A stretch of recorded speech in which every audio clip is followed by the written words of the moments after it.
Halo teman-teman, kita bertemu dengan program Sekata, yaitu Spensa Kita Cerita. Kali ini adalah program podcast yang berjudul Kurikulum Merdeka.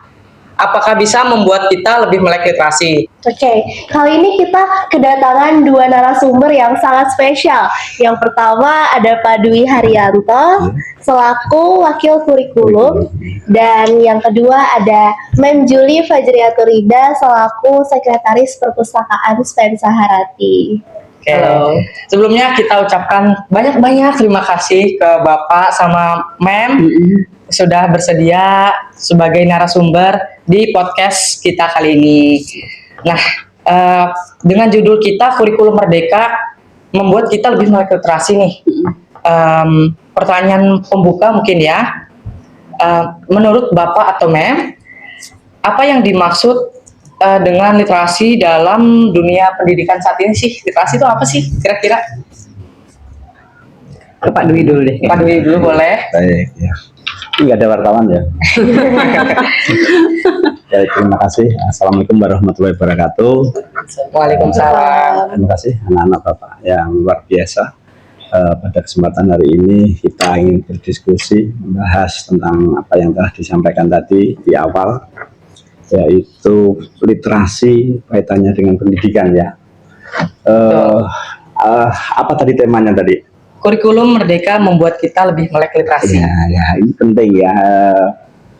Para pemirsa semuanya yang berbahagia, juga saya ucapkan selamat di dalam nuansa yang adem ini. Dan sebelumnya saya ucapkan sehat selalu. Kita bicara tentang literasi. Kalau merujuk dari kata, dari literasi itu pada dasarnya sebenarnya adalah sesuatu hal yang melek itu sendiri. Nah itu itu harus dalam bahasa Jawanya itu melek ya, itu. Melek itu artinya tidak hanya sekedar membuka mata ya, itu biar yang lainnya paham. Kadang-kadang nggak tahu melek itu ya sudah membuka mata, tapi di sini maksudnya melek artinya membuka mata yang lebih mendalam. Nah itu dari artinya tidak hanya sekedar membuka mata, tapi melek artinya membuka matanya ada intensnya, ada penekanan lagi. Ya, disinilah literasi penting sekali dalam dunia pendidikan, apalagi dalam pendidikan itu kan suatu kegiatan yang mana bagaimana terkait dengan sebuah proses pembelajaran ya. Pendidikan itu tidak lain ada di situ proses pembelajaran. Nah, literasi ini merupakan sesuatu hal pondasi. Nah, itu pondasi artinya itu dasar yang dipakai untuk belajar. Jadi kalau melek, kalau literasinya bagus, insya Allah nanti belajarnya semakin mendalam.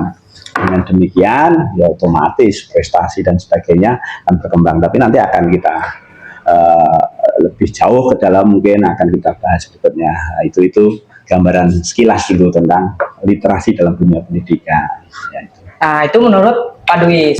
Nah, kalau menurut Mem sendiri gimana, Mem? Aduh, maaf, ada iklan lewat.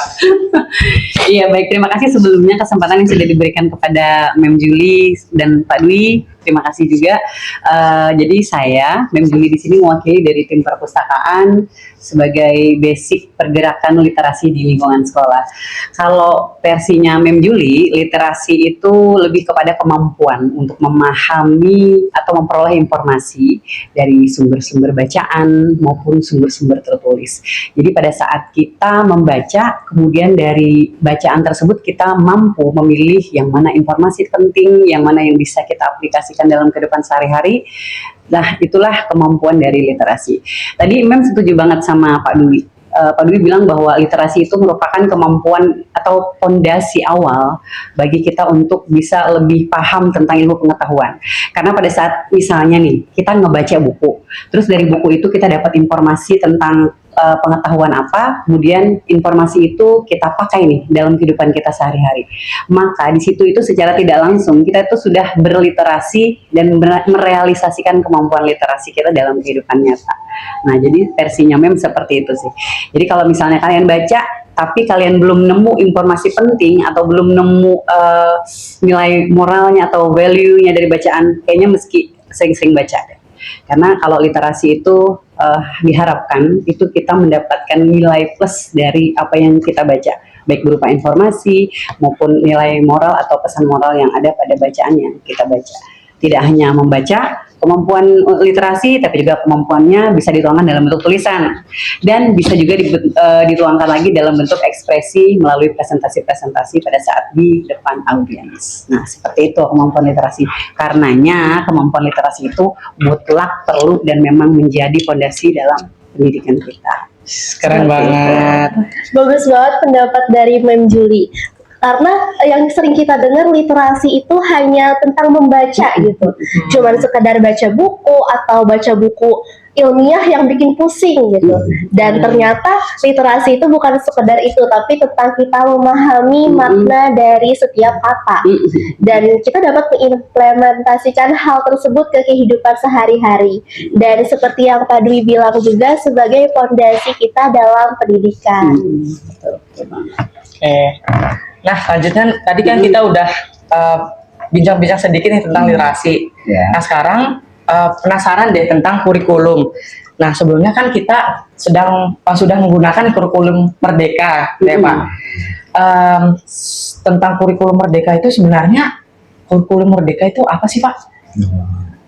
Baik, terima kasih.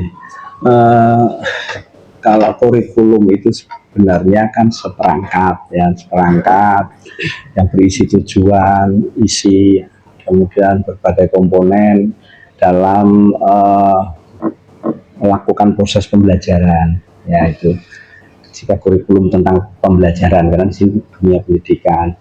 Jadi dari kurikulum itu karena menjadi acuan maka perlu dibuatlah itu kurikulum. Nah, kurikulum Merdeka kita tidak terlepas dari sejarah kurikulum di negeri kita aja sudah tidak terhitung dari sebelum merdeka. Sejak merdeka itu sudah berganti silih berganti. Tapi kalau dilihat dari intervalnya di puluhan tahun berganti ya, mungkin ada yang 5 tahun berganti, 6 tahun berganti, tapi relatif 10 tahun berganti. Kenapa? Karena menyesuaikan dengan perkembangan zaman. Jadi kurikulum yang berganti-ganti itu maka perlu dicari panduan yang pas. Nah, kurikulum Merdeka sendiri ini sampai saat ini memang yang masih sesuai untuk mengikuti perkembangan zaman. Ya, sebelumnya sesuai juga, tapi kan perlu ada tambahan-tambahan, perlu ada perubahan sesuaikan dengan perkembangan zaman. Nah, kurikulum Merdeka ini lebih menekankan pada ini kefleksibilitas dari guru, dari siswa. Nah, literasi sangat luar biasa ditampung di dalam kurikulum Merdeka ini. Literasi sangat sekali dikembangkan karena ini tadi juga bagian pondasi yang mana anak-anak dari dulu itu memang pembelajarannya mungkin bersifat tadi yang dikatakan memahami. Jadi itu jadi tidak hanya sekedar hafalan tapi sudah memahami sehingga melek, sehingga ada dalam dunia literasi itu ada kalau nggak salah sekitar 6, kita harus juga melek pada 6 hal itu. Misal salah satunya baca tulis tadi itu yang dulu mungkin yang sekedar baca tulis, bisa baca bisa tulis, tapi tidak hanya sekedar itu, ternyata memahami. Makanya semua indera harus dimaksimalkan itu sehingga akan menjadi melek, sehingga tidak sebenarnya melek mata saja tapi semua indera. Itu namanya literasi itu sebenarnya seperti itu. Jadi ada kemampuan seperti itu. Misalkan saja juga dari segi angka-angka, tidak hanya sekedar 1, 2, 3, 4, 5, 6, tapi harus melek. Bagaimana 2 ini kok bisa sama dengan 4 ditambah kurangi 2, tapi di sisi lain bisa juga 10 dikurangi 8, ya sama kan? Artinya harus melek, karena tahunya 2 ya 2 sudah, tapi ternyata bisa dipahami sedalam itu. Nah, itu tuh namanya literasi. Belum lagi literasi tentang digital. Ini diakomodasi oleh kurikulum Merdeka. Misalkan literasi tentang digital, dulu mungkin nggak ada. Nah, sekarang kan zaman digital. Ini ada broadcasting, berarti ada digital. Otomatis literasi tentang digital juga harus dipahami benar ini. Nah, bagaimana menggunakan digital itu, bagaimana terus beretika. Nanti ada muncul lagi ada namanya literasi apa itu budaya. Jadi ada etikanya ternyata dalam digital ini. Terus literasi keuangan apalagi ya itu ada 6 ya misalnya itu juga kurikulum merdeka mengakomodir itu semua. Jadi menangkap perkembangan perubahan zaman. Jadi kurikulum merdeka berarti maka masih relevan dengan dia. Maka sampai detik ini kita menggunakan kurikulum merdeka. Walaupun ada perubahan-perubahan, mungkin dari segi pendekatan belajarnya secara deep learning.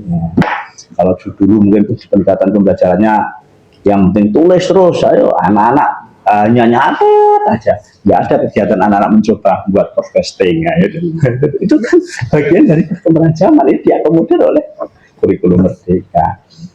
Belum lagi tentang apa itu juga gini, kurikulum tadi kan udah perangkat yang dipakai, ada isi, ada tujuan untuk mencapai tujuan pembelajaran. Kita harus juga berpijak pada landasan yang paling atas, itu adalah Undang-Undang Pendidikan Nasional.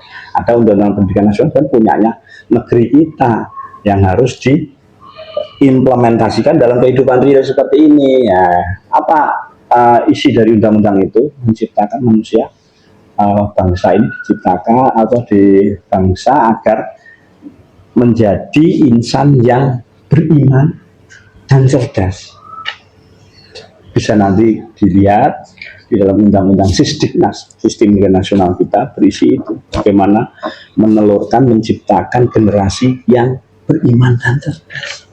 Berarti sangat tepat kalau SMP Negeri 1 Palangkaraya mempunyai semboyan berkarakter, berprestasi, sekolah sang juara. Nah, itu dulu tidak hanya sekedar ini, tapi di dalam yang beriman seperti apa itu, maka perlu ada itu tadi literasi harus mulai itu. Kemudian berikutnya lagi cerdas, itu itu anunya cabang-cabangnya banyak sekali ya. Itu yang kedua dari kurikulum merdeka. Yang ketiga dalam mendapatkan pembelajaran tadi melalui 3 jalan, yaitu melalui intrakurikuler pembelajaran dan ekstrakurikuler dan kokurikuler. Nah, itu di situ kurikulum merdeka memberikan itu tadi, membuka ruang untuk itu 3 hal itu, sehingga kecerdasan dan apa itu tadi keimanan bisa masuk di dalam intrakurikuler dalam pembelajaran sehari-hari di kelas. Bisa juga masuk di ekstrakurikuler. Ekstrakurikulernya sudah ada belum podcast? Nah, ini nanti bikin ada masuk lagi di kokurikuler. Nah, di kokurikuler itu juga, itu semuanya tidak lepas dari pengembangan karakter. Nah, ini yang paling penting. Nah, mendukung itu nanti karakter, keimanan dari karakter tadi. Nah, dulu mungkin hanya ya mungkin penilaian afektif, penilaian apa itu kognitif, pengetahuan, apalagi itu psikomotorik kan. Nah, sekarang lebih ke arah itu tadi, mengembangkan karakter siswa dan kecerdasan siswa dengan tambahannya lagi di kurikulum merdeka secara berdiferensiasi. Maksudnya artinya sesuai kebutuhan anak didik masing-masing, karena semua kebutuhan anak didik punya kebutuhan masing-masing yang berbeda. Wah, berat itu tugas pendidikan makanya. Nah, itu memang harus seperti itu kan, keinginannya undang-undang seperti itu. Wah, memang berat tugas pendidikan karena harus bisa melayani, membuat anak-anak belajar dengan kerangka tadi menuju menjadi anak yang cerdas.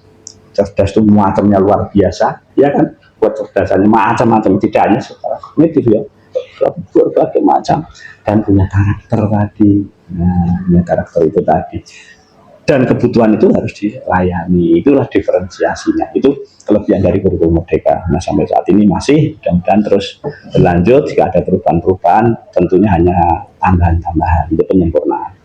Itu dari saya, kebetulan salah kurikulum ya. Terima kasih. Terima kasih banyak Bapak atas penjelasannya. Dan ternyata kurikulum merdeka itu mengikuti perkembangan zaman gitu ya Pak. Nah, dengan kurikulum Merdeka ini, saya penasaran nih Pak, gimana kurikulum Merdeka itu bisa mendorong siswa untuk lebih aktif untuk belajar, untuk membaca dan untuk belajar gitu. Nah, apalagi kan di zaman digital ini banyak yang memang siswa-siswi lebih tertarik dengan gadget gitu Pak. Dan itu mungkin salah satu tantangan terbesar dari pendidikan itu sendiri. Nah, menurut Bapak gimana Pak? Iya, itu tantangan besar ya, tapi itu juga menjadi senjata yang ampuh gitu loh ya. Karena yang kata di kurikulum Merdeka harus mengikuti zaman. Maka dari situ tiga hal itu tadi penting sekali, pembelajaran apa itu pembentukan karakter, terus kecerdasan tadi penting. Hanya dengan literasi ini gini, tidak mudah anak-anak generasi ini terbawa itu yang disampaikan oleh manajemen. Jadi anak-anak tidak mudah membaca, mengeser, itu penting sekali, itu penting sekali di dalam era digital itu harus dimanfaatkan. Tapi kan banyak hal-hal yang tidak cocok bisa disaring. Nah, itu loh kepekaan itu siswa yang belum. Kalau itu mau mendalam atau itu mau punya literasi, kemampuan memahami, tidak akan terjadi itu. Mohon maaf. Ada contoh kasus sekarang ini kalau ada gambar di media yang nggak baik, langsung semuanya menanggapi yang luar biasa. Belum lama saja dengan adanya ini penting, AI ini, ya, AI ini penting sekali. AI itu nanti 5 tahun, 10 tahun itu mengerikan karena yang asli dan yang nggak asli itu hampir sama. Kalau nggak punya literasi yang kurang, bahaya sekali. Pak Dwi menjadi beban sekolahan, atau Pak Dwi menjadi beban murid. Apa itu? Wah, Pak Dwi sudah dihabisi, rumahnya dibakaran. Padahal ternyata itu AI. Misalkan, gitu ya. Itu kan maka anak-anak harus punya kemampuan literasi yang cukup gitu. Ya itu kalau Pak Dwi sudah ya generasinya kalian nanti 10 tahun itu cepat sekali. Padahal itu misalkan benar berita itu, misalkan, halo Bu, halo Pak Dwi, ini anaknya, gambarnya ya anaknya Pak Dwi, suaranya anaknya Pak Dwi, ini lo perlu ini lo sakit ini, karena kemarin pernah keliru, gara-gara oh ya, ini anu kan, Om nggak ya, saat kirim uang, itu ada pernah kejadian dulu itu sampai 7 juta berapa itu siswa, iya terus gitu.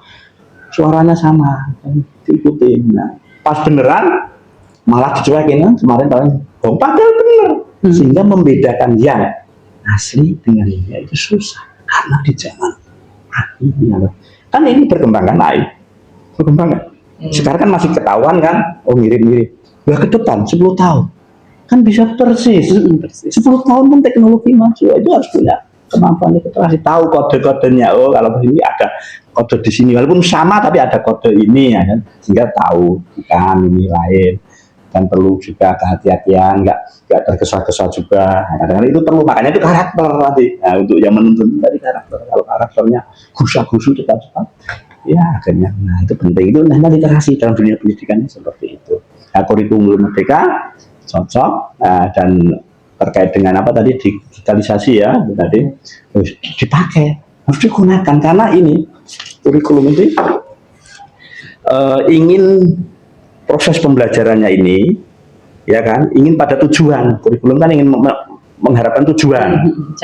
Nah, sampai ke sini ini ya nggak bisa begini-begini aja, nggak bisa.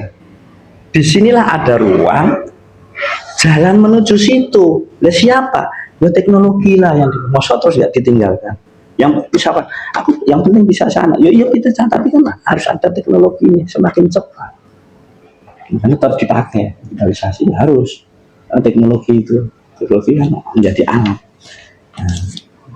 Nah, harusnya bisa kok di sini lebih cepat. Kenapa kok malah tetap lambat? Aku biar aja naik kuda saja ya gimana? Oh bisa cepat kok, kan gitu.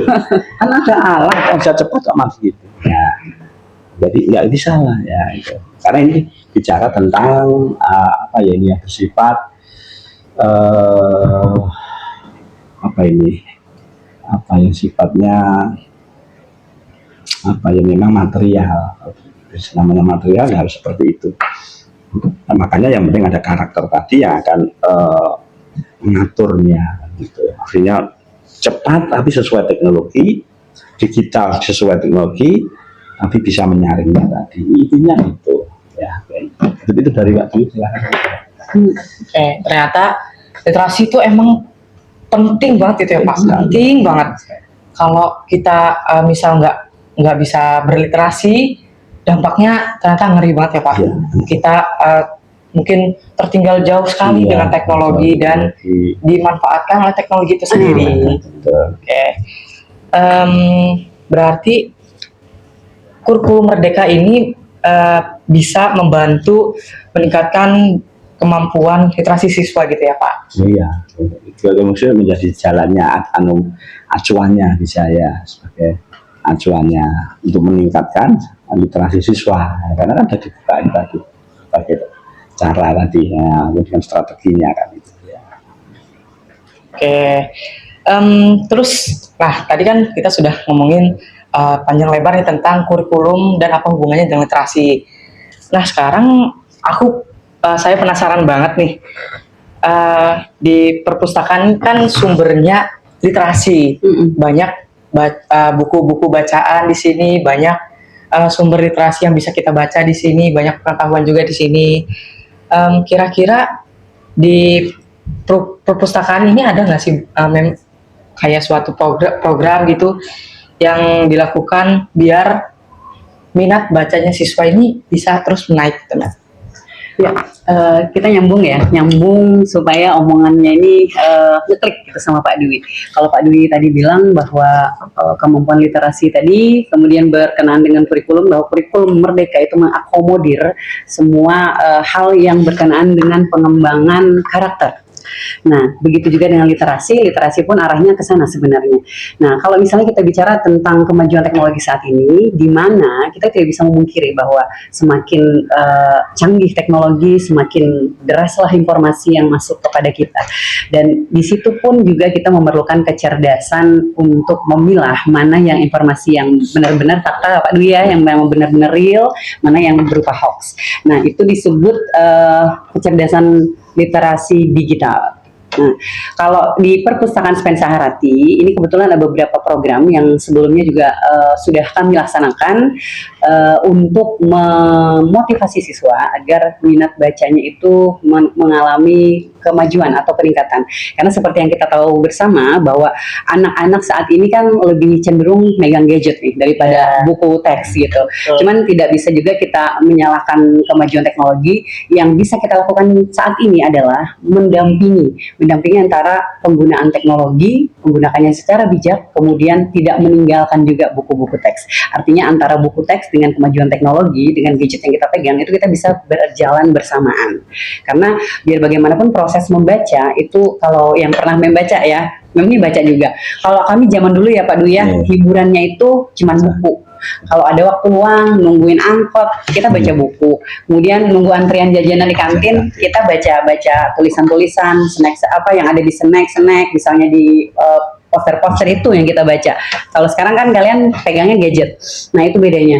Jadi proses membaca, kalau yang berdasarkan pengalaman Mem sendiri ya, membaca itu membuat kita akhirnya berimajinasi. Jadi pada saat kita membaca teks, tapi kan beda dengan gadget nih. Kalau gadget kan kita ngelihatnya tuh misalnya kayak video, langsung kita lihat nih aksinya atau videonya bergerak segala macam gitu. Jadi sepertinya itu informasinya tuh berupa informasi instan. Sedangkan pada saat kita membaca teks, kita ngebaca, akhirnya pikiran kita nih bervisualisasi, memvisualisasikan dari bacaan ini. Oh misalnya bacaan itu tentang pemandangan di mana, di pegunungan atau misalnya di danau. Akhirnya kita nih membayangkan.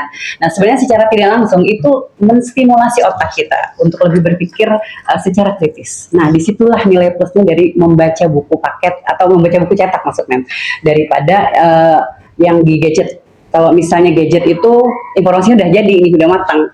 Kita ngeliat videonya udah langsung gambar danau, besok pemandangannya udah ada gitu. Sedangkan kalau di buku yang cetak, kita harus memvisualisasikannya dalam imajinasi dan kemudian kita bisa merealisasikannya juga dalam bentuk tulisan dan presentasi-presentasi seperti yang sebut sebelumnya. Nah, berdasarkan dari hal itu, kemarin kami dengan tim perpustakaan itu sudah melaksanakan program pemilihan duta baca. Duta baca. Kenapa kami mengadakan atau menyelenggarakan kegiatan tersebut? Tentu saja sebelumnya kami sudah ada koordinasi dulu dengan Ibu Kepala Sekolah, Ibu Erdiningsi MPD, kemudian dengan Pak Dwi juga termasuk salah satu pelopor untuk kegiatan tersebut.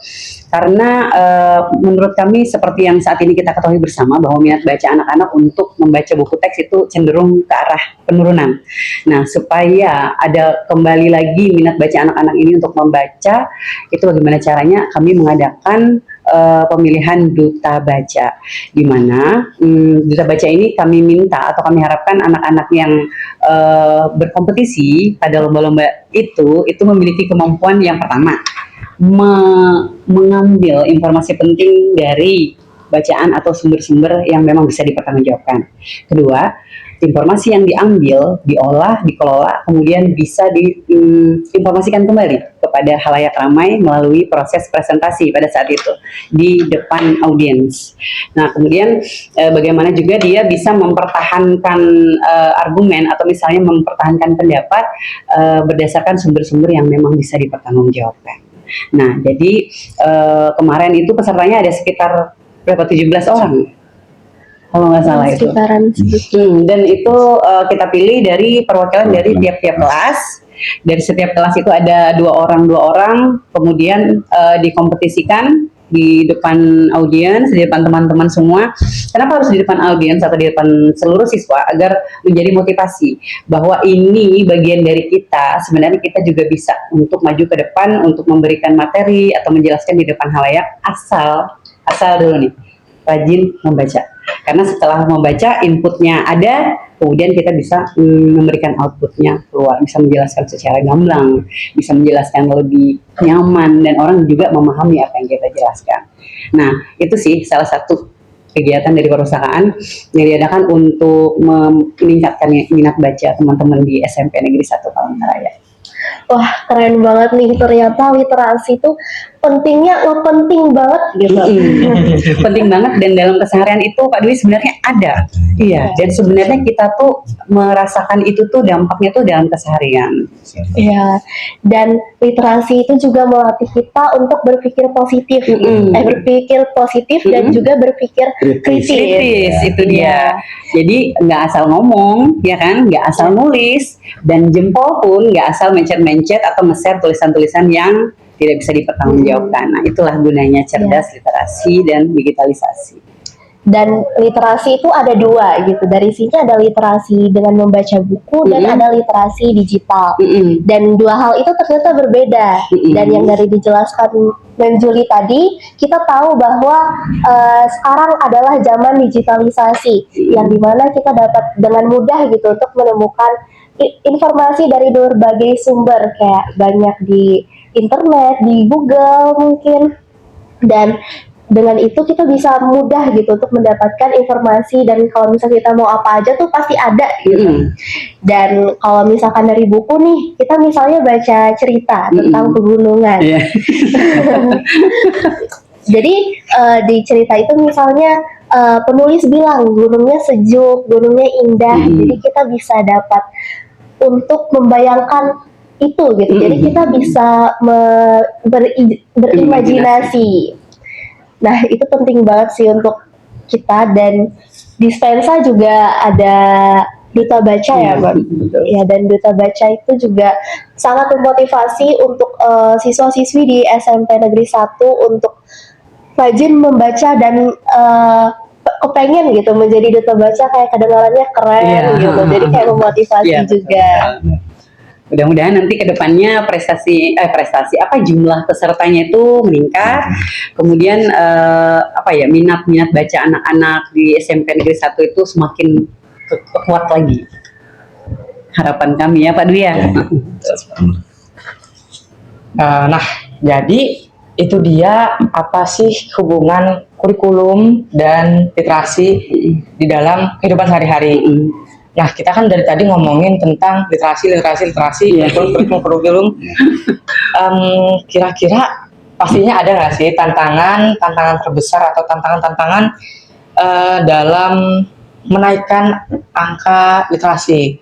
Contohnya kan tadi seperti para siswa ini tergantung dengan gadget, sehingga membuat siswa tersebut jadi tidak berliterasi, ya kecanduan, dan tidak peduli dengan waktu, sehingga lupa dengan waktu, dan diri sendiri pun tidak terurus. Jadi kira-kira Pak, Mem, ada nggak sih tantangan yang biasanya dihadapi dalam meningkatkan literasi ini? Penasaran nggak? Baik ya, bicara tentang tantangannya itu tadi kurikulum itu kan pakai panduan, terus menuju ke tujuan melalui sebuah literasi tadi. Sebenarnya kan itu skopnya kan gitu, kan berdiri sendiri, tapi dalam meraih tujuan itu sarana literasi ini penting. Dan tantangannya yaitu karena ini harus membuat sebuah acuan, panduan, arah menuju terbentuknya manusia, generasi yang unggul tadi. Nah, situ kan tantangannya besar karena zaman terus berubah, bahkan berubahnya cepat. Nah, jadi penyesuaian itu yang harus cepat, harus mengimbangi. Nah, itu yang pertama, karena perubahan zaman yang begitu cepat. Yang kedua, tantangannya khusus di dalam meraih itu tadi, berarti di dalam proses perjalanannya tadi, literasi ini tadi sudah mengalami susah kan itu. Ya, literasinya agar mendapatkan nilai skor literasi tinggi, yaitu tadi memang salah 1, 2, 3 yang disampaikan oleh Mem Julie tadi, dengan mengadakan event-event tadi.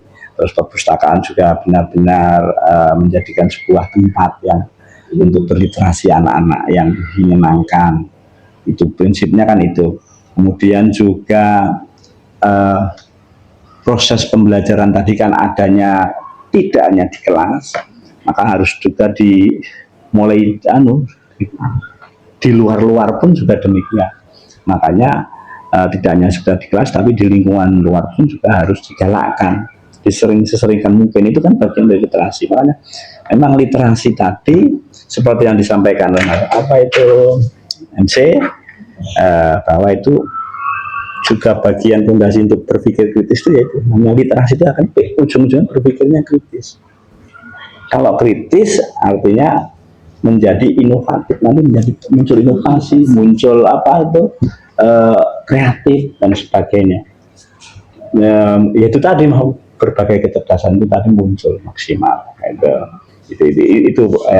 Nah, tantangannya ya karena anak-anak semuanya belum adanya kesadaran, belum adanya merasakan makna, meaningfulnya itu belum terasa. Makanya kan di kurikulum Merdeka tetap berjalan, dimasukin pendekatan yang namanya pembelajaran mendalam, ada yang namanya kesadaran. Kalau nggak ada kesadaran susah. Nah, gimana cara mendorongnya? Itu tadi, membuat dengan berbagai strategi yang menyenangkan, yang menjadi bagian dari kontekstual hariannya. Itu akhirnya terus mendalam.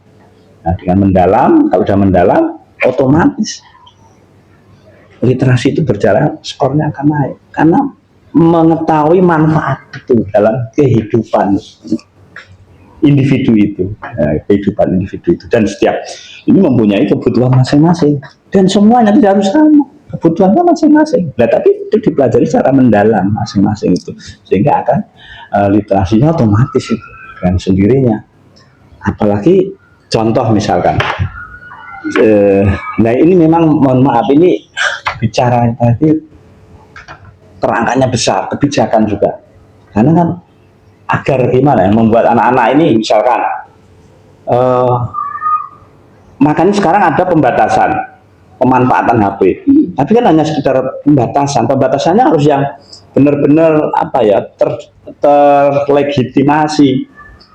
Misalkan aplikasi yang dilihat anak-anak ketika belajar itu otomatis yang terkait dengan bahasa, terkait dengan sains, terkait itu bisa diakses. Kalau yang lainnya bisa diakses tapi mungkin terbatas. Kemudian waktu-waktunya ketika jam 11, jam 12 susah untuk mengakses lagi. Apa nggak bisa seperti itu? Yang mengambil kebijakan bisa, yang punya aplikasi. Ya makanya kita sekarang ini kita berperang melawan teknologi itu tadi ya. Ya kan kalau itu bisa dibatasi kan anak-anak akhirnya bisa itu dengan otomatis menjadi budaya tadi. Akhirnya menggunakan literasinya dengan benar, bijak dan sebagainya. Terus yang masuk juga bukan berarti dilarang, tapi tetap ada pembatasannya, tetap ada. Kenapa? Karena kan yang terjadi misalkan contoh TikTok misalkan. Yang punya TikTok siapa? Yang punya aplikasi. Yang punya aplikasi aja ini awalnya dia kan membuat TikTok, punya aplikasi, dia memanfaatkan. Tapi lama-lama dia nggak memanfaatkan. Yang manfaatkan terus silahkan. Yang punya aplikasi sudah dapat uang, tapi dia sendiri nggak buang gitu. Dia punya aplikasi yang lebih baik lagi, mendidik lagi. Sana silahkan aja. Berarti ini juga sebuah hal yang besar sebenarnya kalau bicara tentang literasi pendidikan itu tugasnya pemerintah, masyarakat ya, dan guru di lingkungan sekolah. Nah di sini kami mengajak anak-anak ini di ruang podcast ini sudah menjadi sebuah kesadaran, kalian bisa termotivasi untuk pada teman-temannya. Ngapain kamu kayak terus-terusan jam pelajaran, nggak jam pelajaran, di jalan, di pulang, kok itu aja. Kamu aja diskusi, nggak ngomong, nggak simpan dulu ya, kita ngomong. Nah, kan gitu, jadinya kan ada pembatasan, nggak malah juga asik, gitu. Itu, padahal kita bermain, gitu. Yang punya ini loh, ini malah sudah nggak meninggalkan. Ya, aplikasi-aplikasi yang banyak itu kan teknologi semua. Nah itu harus dikuasai. Makanya dengan literasi, mudah-mudahan makanya ada pelajaran coding, AI ini mungkin untuk dasar ke depan menghadapi zaman yang canggihnya luar biasa itu nanti. Depan kan seperti itu. Harapannya anak bisa membuat aplikasi. Ya syukur-syukur nanti dimulai dari tokoh-tokoh, Pak guru-guru dan lainnya untuk aplikasi yang arahnya ke situ sehingga nggak campur baur. Semuanya instan, campur baur. Nah, kembali lagi ke yang disampaikan yang sulit tadi. Itu tadi dengan membaca ini sebenarnya konstruk bangunan pemikirannya terbentuk, pemikiran kritis dan sebagainya terbentuk. Yang kamu katakan di pegunungan itu terbentuk. Kalau hanya melihat sudah cukup, ya sudah itu senang, ya sudah. Tapi nggak dibentuk. Senangnya kenapa? Terus gimana? Nggak dibangun pemikiran itu. Nah, itu belum nggak dibentuk. Itu yang mendasari itu berpikirnya tidak kritis kan gitu. Ya itu tantangannya tadi ya, zaman itu cepat. Terus juga belum ada kesadaran yang mendalam, yang kemudian strategi pendekatannya yang belum pas. Itu tantangannya itu, yang strateginya yang belum mencukupi untuk dengan berbagai variasi yang ada ini tantangannya itu belum menemukan apa itu strategi yang pas untuk berbagai macam kebutuhan itu. Nah, itu tantangannya depan itu. Tapi kita tetap optimis kan, itu semua itu kan juga ada solusinya gitu loh Pak ya, yang ada solusinya. Kita optimis pasti nanti suatu saat kayak semakin menuju ke arah tujuan cita-cita tadi, yang masyarakat yang generasi yang unggul, yang beriman, lah itu tetap optimis kita dengan itu nanti mendapatkan itu tadi. Tapi memang perlu kerjasama berbagai pihak. Dimulai dari mana itu ya, kita sendiri masing-masing ya, menyadari itu, terus kemudian juga tadi meningkatkan literasinya, genjot terus, kita senang dengan kritis, yang lain-lainnya nanti akan terbawa. Mudah-mudahan proses itu bisa dibaca dipahami oleh teman-teman. Ya. Memang seharusnya itu ada kerjasama ya Pak Dwi. Ya. Artinya kemajuan pendidikan itu tidak bisa bergerak sendiri. Artinya perlu dukungan dari pihak sekolah, warga sekolah, kemudian dari rumah juga, orang tua juga ikut membantu, kemudian dari stakeholder atau pemangku kepemimpinan di lingkungan atau di daerah tersebut itu juga turut memberikan andil besar untuk kemajuan pendidikan. Maksud Memi seperti ini, nah, artinya pada saat misalnya akan terbit peraturan bahwa pembatasan penggunaan HP di sekolah. Kita bisa membuat seperti itu, tapi apabila kesadaran seperti yang Pak Dwi tadi sampaikan, itu tidak ada di jiwa kalian, di kebiasaan kalian sehari-hari bahwa membatasi penggunaan HP, menggunakan HP dengan bijak, tidak ada kesadaran untuk itu, maka sepertinya peraturan di sekolah pun itu tidak akan berjalan dengan maksimal. Di sekolah dia nggak bawa HP, tapi di rumah sisa dari sekolah itu full dia HP sampai tengah malam sampai subuh, itu kan useless juga artinya peraturan di sekolah. Nah, yang kami harapkan dari sekolah itu adalah adanya kesinambungan pada saat peraturan di sekolah kita tetapkan HP dibatasi, dan di rumah pun kami juga mengharapkan dengan segala harapan tertinggi kami kepada seluruh orang tua, kepada saudara-saudara juga melihat bagaimana anak menggunakan HP itu kita pantau kemudian kita beri batasan bahwa beberapa jam kita menggunakan handphone, kemudian setelahnya mari letakkan handphone di rumah, kita kumpul bersama, ada ayah, ibu, anak, ada adiknya bercerita, bercengkrama. Itu sebenarnya nilai pendidikan itu hadir di situ saat bersamaan kita bersama keluarga, bersama ayah bunda. Kemudian di lingkungan juga pada saat kita sebagai anggota masyarakat melihat bahwa ada misalnya anak-anak yang seumuran pelajar melakukan hal-hal yang tidak sepantasnya, itu kita masih punya hak untuk menegur bukan dalam bentuk kekerasan, tapi menegur, memberi batasan bahwa anak ini sebenarnya tidak pantas dilakukan, sebaiknya seperti ini. Artinya kita, Pak Dwi, tidak menutup mata gitu. Kalau misalnya kita berpikir apatis, artinya tidak memikirkan itu urusan orang tuanya, maka kasihanlah artinya dengan anak-anak yang saat ini sedang mencari identitas. Kalau kalian itu saat ini memang prosesnya mencari identitas. Jadi kalau misalnya melihat contoh yang ada di TikTok, jadi pengen kayak gitu. Kemudian contoh yang ada di IG, jadi pengen seperti itu. Makanya diusahakan agar muncul kesadaran dalam diri bahwa yang kalian lihat itu adalah influencer yang memang memberi dampak positif bagi kalian. Jadi untuk pembentukan karakter yang baik, untuk pembentukan motivasi belajar yang baik, yang itu yang dicari. Ya, jadi kalau misalnya dikasih hak atau dikasih kepercayaan menggunakan HP kita nih, ya, tolong gunakanlah dengan bijak. Cara sederhananya itu sebenarnya boleh deh kita pakai scheduling. Artinya dalam satu hari itu berapa jam kita batasi. Misalnya dari berangkat sekolah kita udah nggak megang HP, nanti sampai rumah jam 3 misalnya, boleh deh sampai jam 4 pegang HP.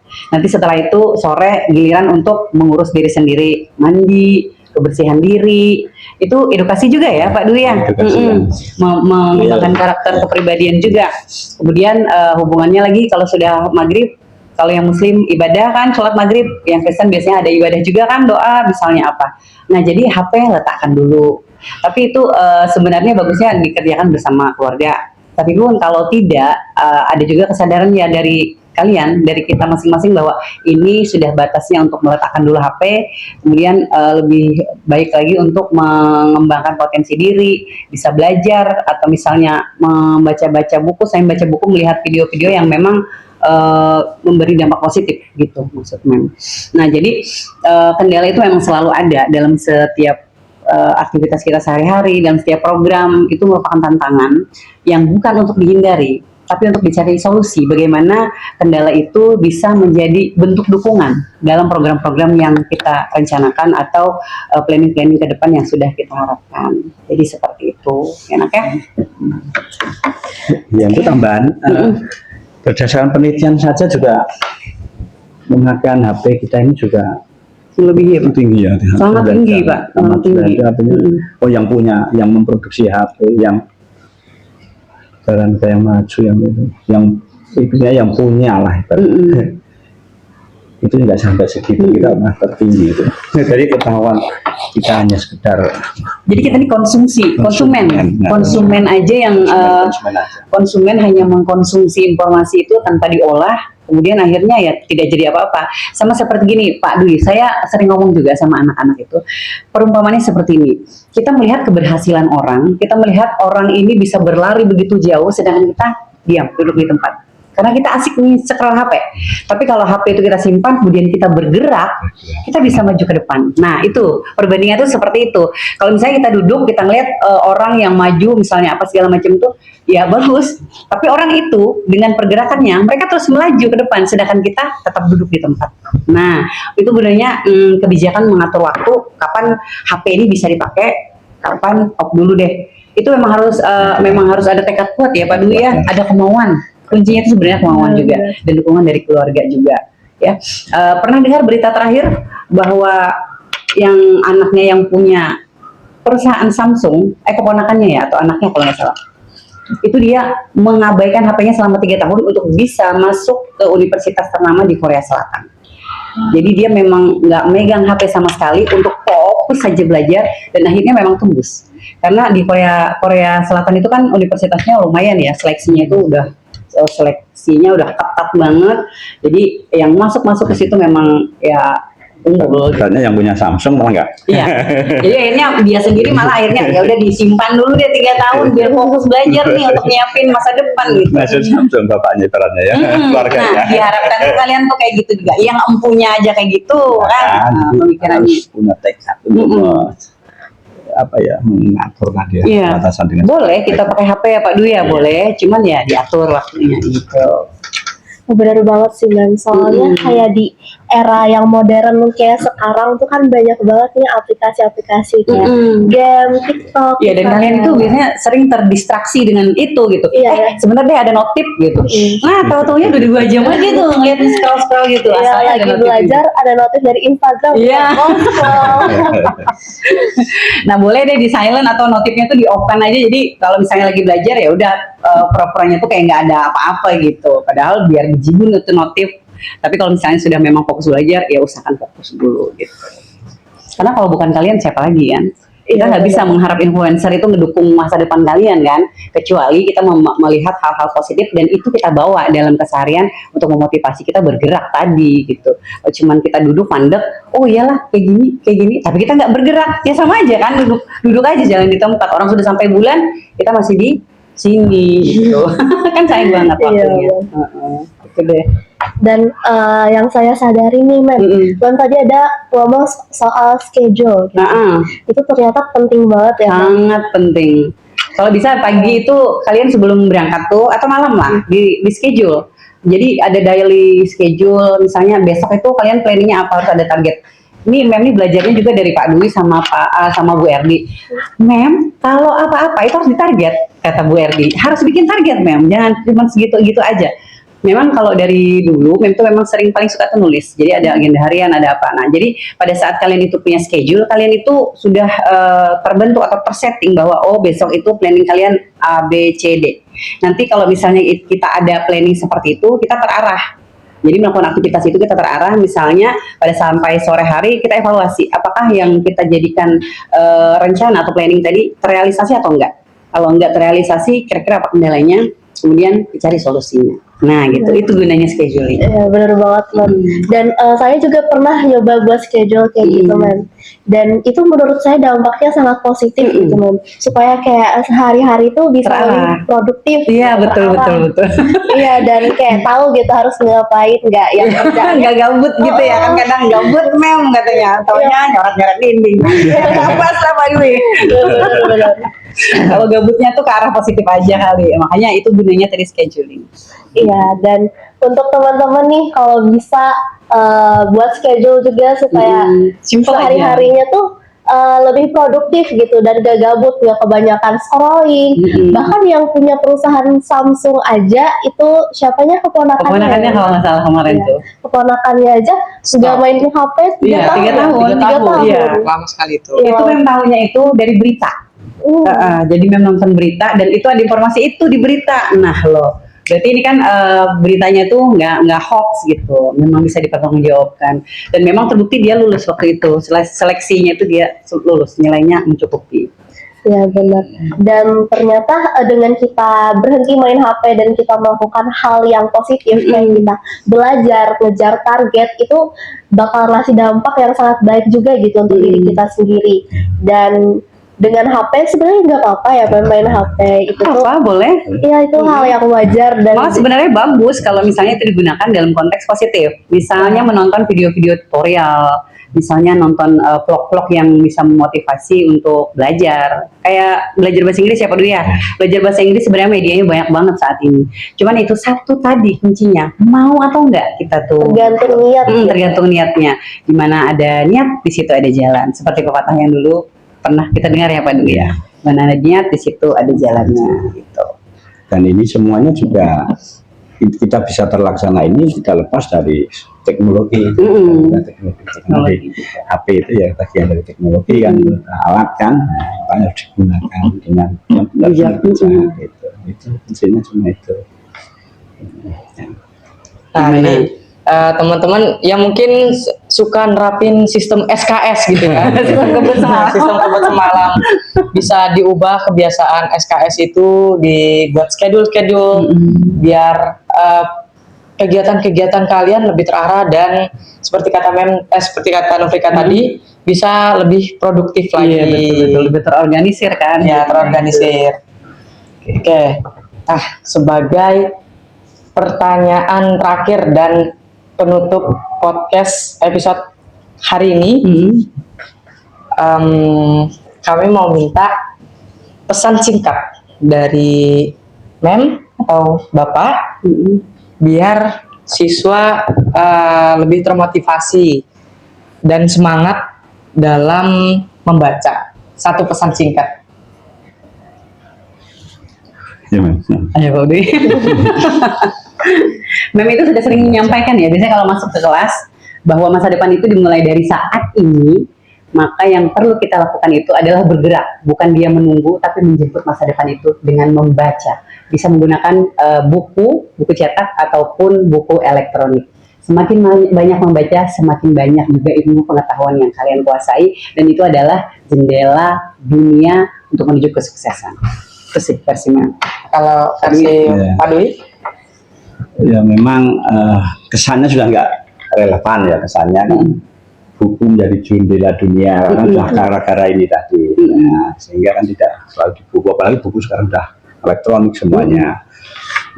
Tapi itu tetap penting membaca, tadi penting tentu membaca. Yang di awal saya katakan membaca itu bukan mata yang digunakan, tapi adalah semua indera yang digunakan ya. Jadi apa yang dilihat, apa yang dicium, apa yang dirasa itu bagian dari membaca. Dari itu untuk meningkatkan literasi, kata singkat saya, karena belajar itu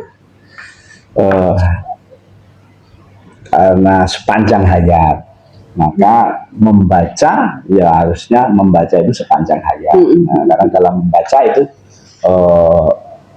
bagian dari belajar, kan belajar sepanjang hayat, jadi membacalah sepanjang hayat dengan menggunakan indera yang telah diberikan Tuhan ini dengan semaksimal mungkin ya, semaksimal mungkin, yaitu difungsikan sesuai fungsinya apa, yaitu agar kita bisa memahami di luar ini untuk bisa menjawab berbagai tantangan yang ada di dunia ini, sehingga akan menjadi generasi dari yang bermanfaat kemudian hari. Oke, sangat luar biasa pesan-pesan dari Mem Juli dan Pak Dwi untuk para siswa-siswi di luar sana untuk lebih memanfaatkan teknologi dan juga gitu ya. tidak menyepelekan buku. Karena kata Mem tadi, buku adalah jendela dunia. Dan kedua itu harus berdampingan gitu antara teknologi dan juga buku. Iya, benar betul sekali sekali. ya, harus itu benar. Gimana? Sudah siap bikin schedule untuk besok? Siap banget. Yang di rumah juga. Oke. Oke. Mungkin podcast Sekata Kurikulum Merdeka membuat kita lebih melek literasi. Cukup sekian. Sangat banyak wawasan yang saya dapatkan pada hari ini dari Mem, dari Pak Bapak. Kami sangat berterima kasih kepada kedua narasumber yang sangat luar biasa dan juga mau meluangkan waktunya buat mengikuti podcast Sekata pada hari ini. Kami juga mengucapkan juga terima mengucapkan kasih ya Pak Dwi ya, terima karena kasih. diberikan kesempatan untuk menyampaikan pesan agar kalian lebih giat lagi memanfaatkan waktu dengan belajar. Ya Pak Luar Dwi. biasa anak-anak mengajak teman-temannya yang di luar sana dengan kegiatan ini sehingga anak-anak pun juga termotivasi dan ikut juga ya memaknai dari obrolan kita ini, diskusi kita ini. Dan sebenarnya sih sampai nanti malam yang bisa latihan. Ronde jadinya Pak Dwi kalau malam. Iya, Jagain anak-anak pahala perlu. Ramadan. Iya, ada kegiatan ibadah lainnya. Ya. Itu saja ya, terima kasih semuanya. Boleh ditutup. Oke, teman-teman yang ada di rumah semoga bisa memanfaatkan apa yang sudah kami berikan pada hari ini. Mungkin cukup sekian akhir kata. Assalamualaikum warahmatullahi wabarakatuh Waalaikumsalam. dan selamat tinggal. Selamat Sampai jumpa di episode selanjutnya. Dadah. Dispensa.